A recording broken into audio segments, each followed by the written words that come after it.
Kita boleh melihat sebab kita ada mata. Tetapi Tuhan boleh melihat bukan sebab Tuhan tu ada mata. Kalau Tuhan tak ada mata ke apa ke, memang Tuhan boleh melihat. Dia Tuhan, dia bukan macam kita. Kita nak membuat sesuatu mesti ada alat. Nak melangkah mesti ada kaki. Nak melukis mesti ada tangan. Mesti ada mulut, sebab ada orang yang melukis dengan mulut. Kita nak makan mesti ada mulut. Allah tidak perlukan benda-benda itu. Tuan-tuan cuba ingat. Ya, tuan-tuan cuba ingat. Kita belajar sifat 20. Sifat 20 yang kita belajar. Adapun sifat kamalat bagi Allah Ta'ala itu tiada terhingga banyaknya. Udah kamalat pula Ustaz. Kamalat tu binatang apa Ustaz? Kamalat bukan binatang. Kamalat tu nama sifat Tuhan. Sifat kesempurnaan dipanggil sifat kamalat. Sifat yang sempurna bagi Allah itu tiada terhingga banyaknya, tak terkira banyaknya. Tetapi yang wajib kita ingat 20 sifat. Yang wajib kita ingat 20. Pertama, wujud. Artinya ada. Lawannya tiada. Mustahil tiada. Wajib ada. Apa dalil Allah tu ada? Dalilnya baharu alam ini. Itu kita belajar pondok-pondok dulu. Kita belajar di sekolah pondok. Apa dalil Allah ada? Dalil Allah ada bulan, ada matahari, ada kita, ada bumi. Itu dalil Allah ada. Siapa yang boleh buat benda ini kalau tak ada Allah yang buat?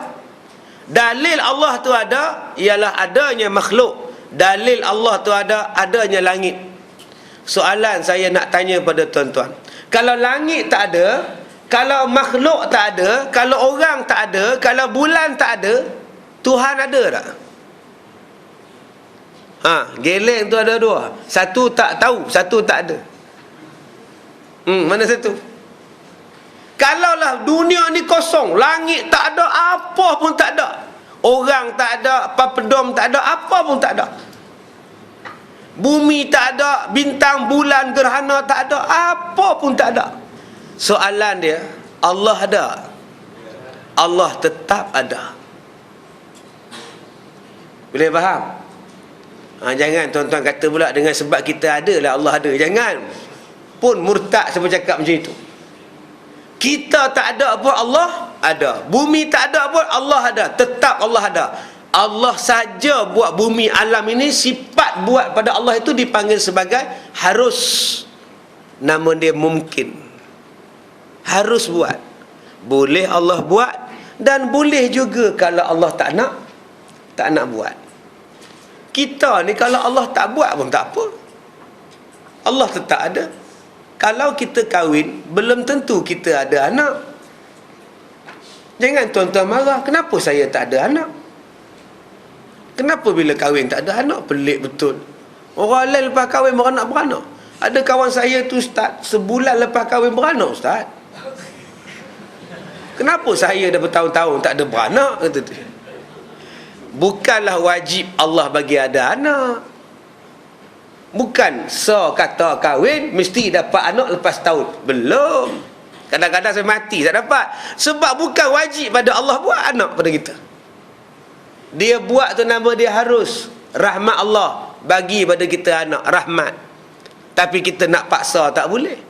Serupalah kita pun. Kenapa Ustaz orang lain ada mata, kenapa saya tak ada mata? Jawapan dia harus. Allah boleh bagi mata pada kita dan Allah boleh tak bagi mata. Bukan wajib pada Tuhan buat. Jadi tuan-tuan kena faham, kita ni rendah, kita ni lemah, sangat-sangat lemah. Apa yang Allah bagi pada kita, kedudukan kita sekarang ini merupakan satu rahmat, satu nikmat, satu ujian daripada Allah. Jadi janganlah sombong, bongkak, belagak. Bukankah Allah sebut dalam Quran, wa ilaina turja'un, wa ilaihi turja'un, kepadanya lah kamu semua akan dikembalikan. Tuan-tuan balik rumah nanti buka surah Al-Hujurat. Ataupun tuan-tuan boleh buka suratul Fat. Boleh buka dalam surah Al-Fat, ayat-ayat yang terakhir dalam surah Al-Fat itu, Allah Ta'ala sebut tentang kesombongan jahiliah. Allah Ta'ala menurunkan kepada kita bala disebabkan kesombongan jahiliah. Apa dia kesombongan jahiliah? Kesombongan jahiliah itu berpunca daripada perasaan yang dia tu adalah orang kaya. Ini dipanggil sebagai sombong jahiliah. Maka dengan sebab dia kaya, dia rasa dia boleh buat apa benda yang dia nak buat. Dia lupa Tuhan lagi kaya. Kesombongan jahiliah kerana menolak Nabi Muhammad ialah merasakan dirinya mempunyai kuasa. Sedangkan kuasa tu bila-bila masa boleh hilang. Kesombongan jahiliah yang ketiganya ialah merasakan dirinya segak dan cantik. Sedangkan kecantikan tu boleh hilang dalam sekelip mata. Tertumpah asid di atas muka, habislah muka. Ada manusia yang sombong jahiliah kerana merasakan dirinya lebih berilmu. Sedangkan ilmu tu boleh hilang bila jatuh bilik mandi, terhempas kepala di lantai bilik mandi. Sekarang ni dah mereng dah, tak ingat dah, hanya kerana jatuh bilik air. Berapa banyak orang yang mati dalam bilik air, atau akibat mati jatuh bilik air. Ada orang yang sombong kerana mempunyai keturunan anak yang bagus. Ini dipanggil sebagai kesombongan jahiliah. Sedangkan benda-benda itu adalah pinjaman, hanya pinjaman daripada Allah. Tapi manusia ni dia rasa itulah yang menyebabkan dia bongkak. Dia bongkak, dia bongkak, dia bongkak sampai satu tahap dia berani mengubah ciptaan-ciptaan Tuhan. Tuan-tuan dirahmati Allah. Apabila kita mendapat nikmat daripada Allah, satu benda yang kita selalu lupa. Kita lupa tu apa? Nikmat itulah kadang-kadang kita habis nyawa di dalam nikmat itu. Kita sampai ajal dalam nikmat itu. Ada anak-anak muda yang berbangga dengan motosikal. Tidur atas motosikal. Bawa motosikal pun macam tidur. Ada sahabat saya masuk hospital baru ni, jatuh motor. Saya pergi ziarah dia. Ustaz, helmet tak pernah pakai sebab pakai sorban. Saya tanya dekat dia, entah jatuh motor pasal apa? Ana tertidur. Bawa motor tertidur pun jatuh. Kuat tidur sampai bawa motor pun tertidur. Sebaik tak mati. Kalau bawa kereta tu tertidur, boleh gagah lagi. Ni naik motosikal pun boleh tertidur. Itulah lemahnya manusia. Kita beli motosikal pada anak kita. Anak kita pun seronok, kita pun seronok sebab dia beli motosikal. Dengan sebab motosikal itulah jalan untuk dia mati. Akhirnya aksiden mati. Ramai orang tak perasan tu. Ada anak-anak yang melompat-lompat dalam kereta bila bapak dia beli kereta. Bapak dia kata jangan buang plastik, sayang. Sayang cushion. Dalam kereta itulah anak dia mati aksiden. Ada orang yang berbangga-bangga atas katil, dapat tilam baru, tilam Vono. Melompat-lompat suami isteri itu dalam atas katil itu. Seronok dapat tilam Vono. Atas katil itu jugalah suami dia mati sesak nafas. Kita lupa tuan-tuan, nikmat yang kita ada ni sebenarnya kadang-kadang atas nikmat yang kita bangga itulah kita baru siap modify bilik air kita. 25,000 pasang tai baru, tukar kepala pipe baru, tukar sinki baru, tukar tandas baru, 25,000 habis. Dalam bilik mandi itulah kita jatuh terjelepuk, kita licin dengan sabun, pecah kepala kita. Ini yang berlaku pada manusia, tapi manusia tak pernah perasan. Ada orang yang seronok depan TV, dia tengok TV besar dia. 2 hari 2 malam dia tengok TV, tak tutup-tutup. Rupanya dia dah mati 2 hari yang lepas. Anak dia balik tengok bapak dia duduk tengok TV, tak kelip-kelip. Rupa meninggal depan TV dia. Jadi tuan-tuan kena fikir satu-satu benda. Nikmat yang kita ada ni sebenarnya ujian untuk kita.